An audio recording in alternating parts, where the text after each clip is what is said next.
አንዳንድ ግራ ያጋቡኝን ወይንም እንደ ጥያቄ ያለውን አሁን የማያቸውን የታዘብኳቸውን ነገሮች ነው ዛሬ ወደ እናንተ ይዤ የመጣሁት።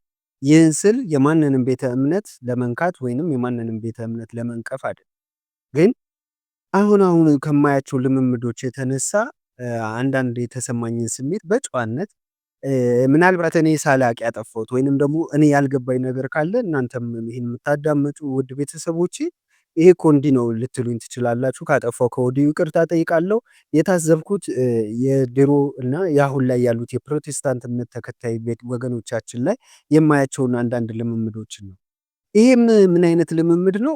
በፊት ላይ ይቅርታ ዝናብ እየዘነበ ስለሆነ ምናልባት ድምፁ ካገባ ድሮ የፕሮቴስታንት እምነት ተከታዮች በጣም የተረጋጉ እሁድ ወደ ቸርች በሚሄዱበት ሰዓት ከእጃቸው መጽሐፍ ቅዱስ የማይጠፋ የምታስታውሱ ከሆነ በጣም ረጋ ያሉ የሆነ ጸጥ ያሉ ስርዓት የነበራቸው ነበሩ።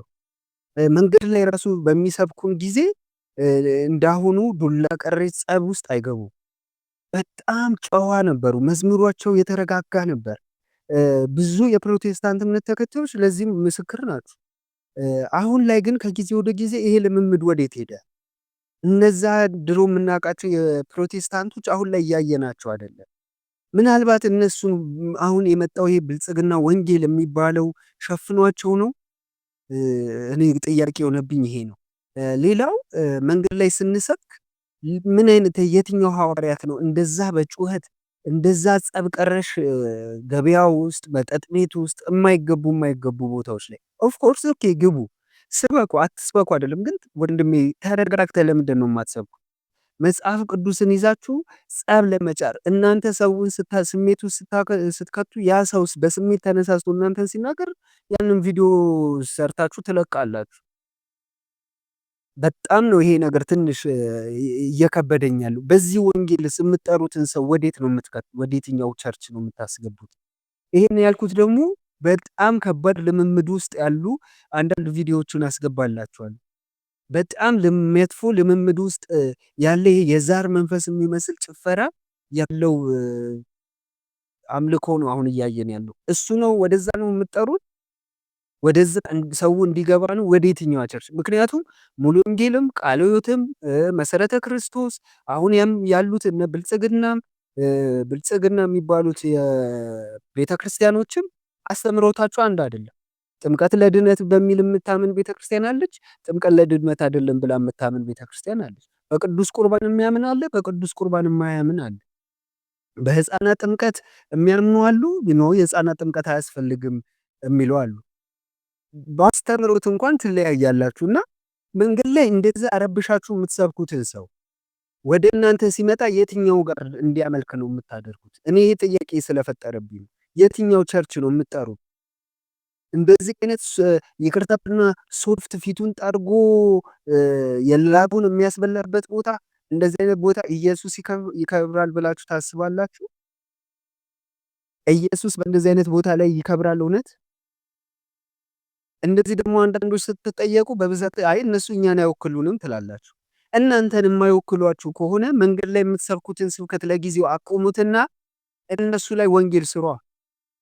አጓጉል ልምምድ አጓጉል ይሄ ሚራክል መኒ ማለት የሰው ልጅ ያልሰራውን እንዲበላ የሚያደርግ ወጣቱን ሰነፍ የሚያደርግ ከባድ ልምምዶች ውስጥ ያሉበትን ነገር የሚያደርጉትን ወንጌል ስበኳቸው። መጀመሪያ ለነሱ ወንጌል ስበኩ። አሁን ላይ የፕሮቴስታንት እምነት እውነት ለመናገር እናንተም ታውቁታላችሁ። አሁን ላይ በማህበረሰቡ ዘንድ እንዴት እየታያችሁ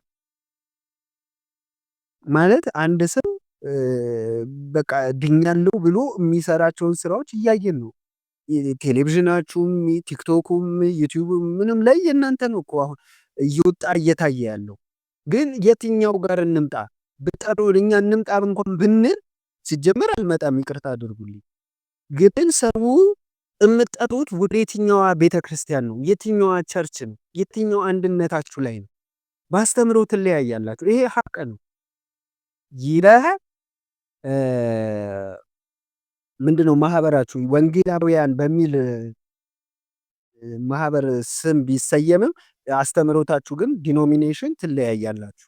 በጣም ዲኖሚኔሽኑ ከመለያየቱ የተነሳ አሁን ከመጽሐፍ ቅዱስ ወጣ ያሉ ልምምዶችን ማየት ጀመረ።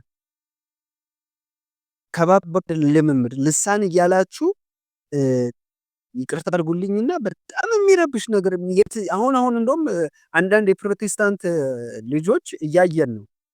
በጣም በቃ እየተረበሹ እንደሆነ በቃ በግልጽ እየወጡ እየተናገሩ ነው። ስለዚህ ዛሬ እኔ ይሄን ሀሳብ በመናገሬ እንዳይደብራችሁ እያንዳንዱን ቪዲዮን ያስገባላችኋል። እናንተም ይሁንና ታዘቡ። ግን እንደኔ እንደ ሀሳብ ሳጠቃልለው መንገድ ላይ የምትሰብኩትን ስብከት ግድ የላችሁም አቁሙት።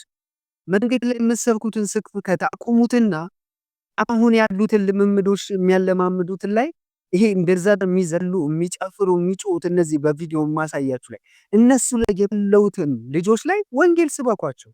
ወንጌል ማለት እኮ ይሄ ነው። መጀመሪያ ቤታችሁ ውስጥ ያለውን አጽዱት። አደባባይ እናንተ መውጣት በአሁኑ ሰዓት ሞተር ሊኖራችሁ አይገባም። ምክንያቱም የት ነው የምትጠሩት እንዴ?